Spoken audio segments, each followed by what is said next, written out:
Jungle Jim.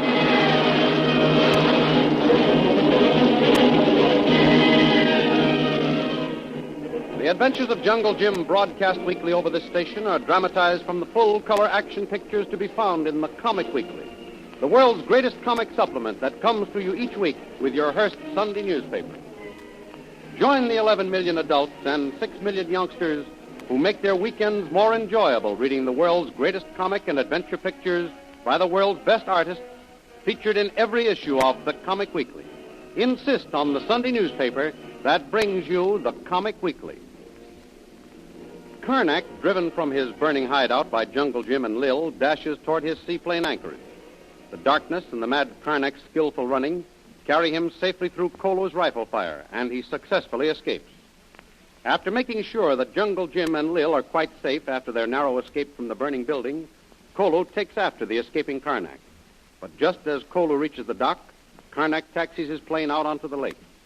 By the time Jungle Jim and Lil are strong enough to appear on the scene, Karnak has the seaplane in the air and is circling for altitude. But his motors are cold and start missing. Karnak struggles vainly to keep the heavily loaded plane in the air.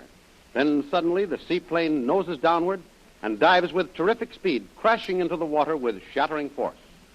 Soon a patch of oil on the water and bits of floating wreckage are all that mark the final resting place of Karnak the Killer.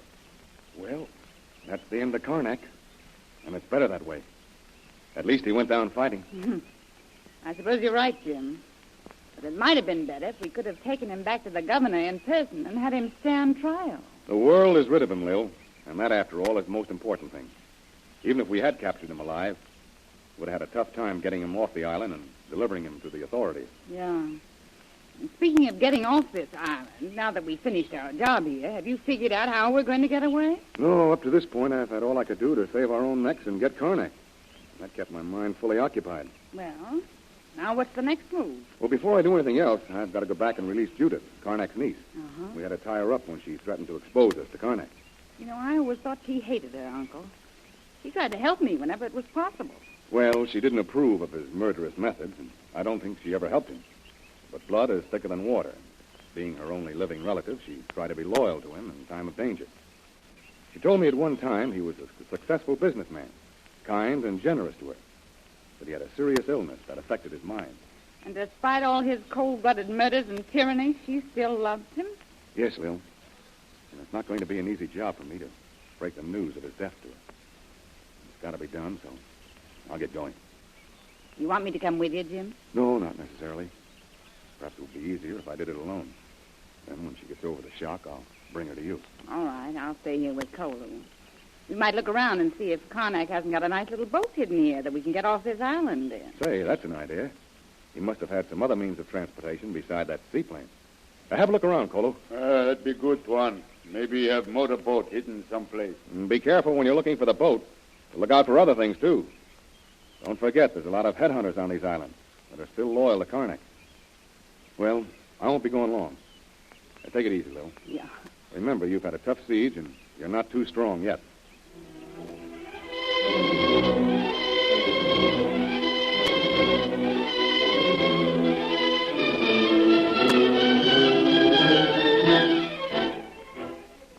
Feeling very sympathetic toward the helpless girl whose only relative, the murderous Karnak, is now dead, Jungle Jim finds his way back to the sheltering rocks on the beach where he and Kolu left the girl bound and gagged. He quickly unties the bonds and helps the girl to her feet, and then prepares to break the news of her uncle's death. I'm very sorry I had to tie you up like this, Miss Judith, but it was for your own safety. There's a lot of wild shooting going on, and then Mr. Vreel, my associate, set fire to your uncle's cabin, and we all barely escaped with our lives. Then my uncle escaped? He got away all right? I heard all the shooting and the excitement of fire, and later I heard my uncle's seaplane take off. Yes, that's right, Miss Judith. He did outwit us and get a seaplane and take off, but in his hurry, he didn't take time enough to warm up the motors, and you know that plane had a very heavy load of gasoline. What are you trying to tell me, Mr. Bradley? Did my uncle have an accident? Yes, Miss Judith. Those motors were cold, and when he tried to climb for altitude, why, you see the motor stalled, and he made a forced landing on the lake. Oh, Please don't try to stare my feelings, Mr. Bradley. I can feel you are trying to hold something back. It's about my uncle. Is he hurt? Badly hurt? Perhaps he's... I'm sorry, Miss Judith. But your uncle died in the crash. Oh. There was nothing anyone could do to save him. No, it can't be. He was all I had. Take me to him. Perhaps there's a chance. Please, Miss Judith. Now try to be brave. Bear up now. Oh. We can't take you to your uncle's body. There was no hope. But the plane nosedived into the lake and sank to the bottom. Why did everybody hurt him? Hound him? You, all of you. You're responsible. You drove him to his death. I'm terribly sorry for you, Miss Judith. But can't you see it was all in the line of duty? Even if he had lived. But you didn't give him a chance. I understood him. I loved him. He was ill, mentally ill. But he might have recovered if he'd been given the chance. When my mother and father died, he adopted me and was as good to me as my own parents. He reared me, educated me. He was always kind, gentle, and generous. Then came his terrible illness. The fever, it affected his mind, and he went mad. I nursed him, hoping he would regain his reason. But you made war on him, all of you. Hunted him like an animal. You made him worse. And now you've killed him. I'm awfully sorry. Really, I am. And I assure you I'll do everything in my power to see that you are taken care of. That won't bring my uncle back. I could have saved him. I could have nursed him back to health someday. But now he's gone. He was all I had. I realize just how you feel. And I admire your faith and loyalty to your uncle. But don't you see how much better it is this way? It was either he did as he did, or else he would have been brought to trial, convicted, and died on the gallows. No matter how fine and noble your uncle was at one time, he had become a dangerous, desperate man. A murderer. A man mad with power. He plotted against constituted authority.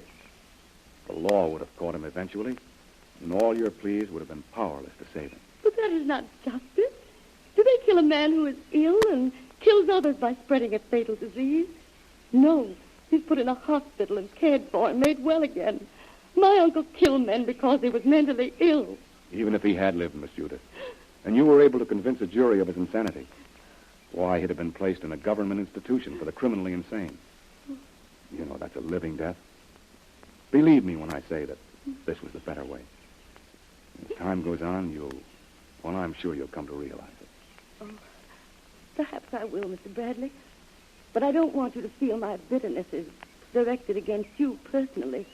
It's the whole organization you represent. I should probably feel the same way if I were in your position, Miss Judith. Now, let me reassure you of my desire to be of help and genuine service to you in the future. First, it's fortunate your uncle brought my associate, Mr. Vreel, to this island. You'll find her most sympathetic and always ready to help you adjust yourself in a new future. What do you say?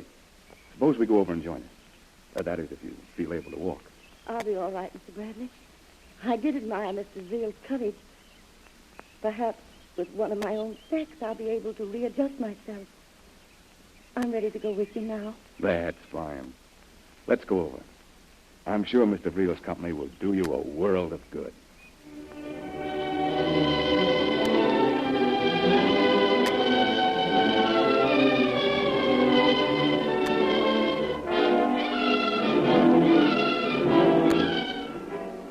In the meanwhile, on the other side of the island, Shanghai Lil and Kolu have been vainly searching for some means of conveyance to get the stranded quartet off the island. But a careful search reveals no trace of a boat, and Kolu has returned to report. Hello, Kolu. Any luck where you've been? No, Missy Lil. Look good every place. No see any boat. Missy Lil find one? No, Kolu. I'm afraid we're out of luck. We'll probably have to keep a sharp lookout for a passing steamer, one of the naval patrols, and make a smoke signal. If we don't show up pretty soon, perhaps the governor will start another search of these islands. Maybe Tuan Jim find out boat from Karnak girl. Yeah, his niece, Judith, might be able to tell us how to get off this place. Too bad we couldn't have captured Karnak before he got away and cracked up his seaplane. That appeared to be the only means of transportation to and from this deserted place. Maybe Navy plane fly over this place. They did once, while Karnak had me held as prisoner.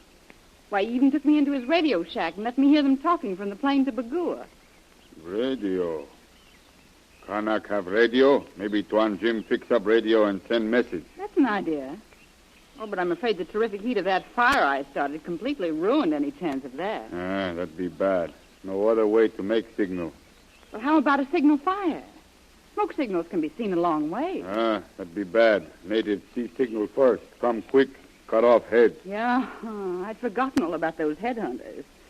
There's something else we've got to worry about. Natives be very bad. Tuan Jim and Kolu almost lose head when they catch us. Yes, you and Jim were lucky to get out of that. If those headhunters ever catch up with you again, you won't get a chance to fool them.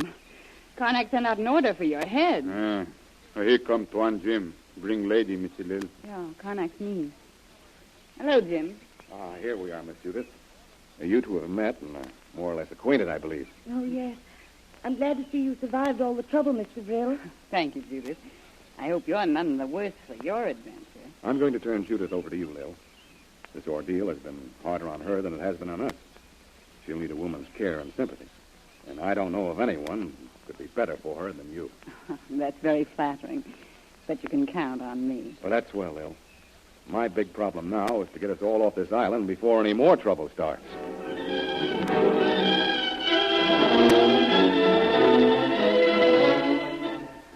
Little does Jungle Jim know that at the other end of the island, 2 huge war canoes manned by crews of savage headhunters are waiting for the command to push off.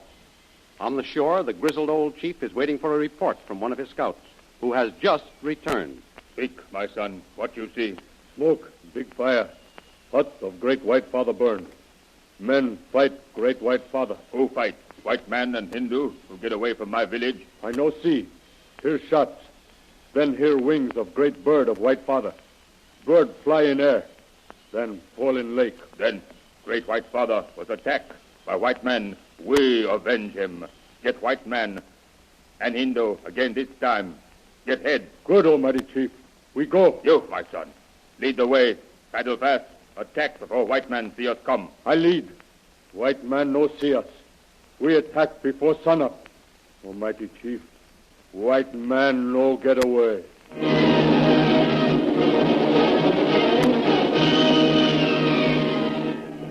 So while Jungle Jim and Lil are trying to console Judith, a new danger approaches as the big war canoes filled with savage headhunters push forward to avenge the death of Karnak the Killer. Don't miss the next exciting episode in the adventures of Jungle Jim. Remember, you can follow these adventures in the full-color action pictures which appear in the Comic Weekly, the world's greatest comic supplement containing the best full-color adventure and comic pictures. Remember, no other comic supplement can give you the top names of Cartoonland, like the list of all-star favorites to be found in the Comic Weekly. The whole family follows the fun and frolics of Popeye the Sailor, Tilly the Toiler, Barney Google and the Little King, the impish antics of Skippy, the Katzenjammer Kid, the immortal Mickey Mouse, as well as the exciting adventures of Flash Gordon and Jungle Jim. Join the 11 million adults and 6 million youngsters who every week find the greatest of home entertainment in the Comic Weekly, which comes to you with your Hearst Sunday newspaper. More thrilling radio adventures of Jungle Jim will be heard at the same time next week over this same station. Be sure to tune in.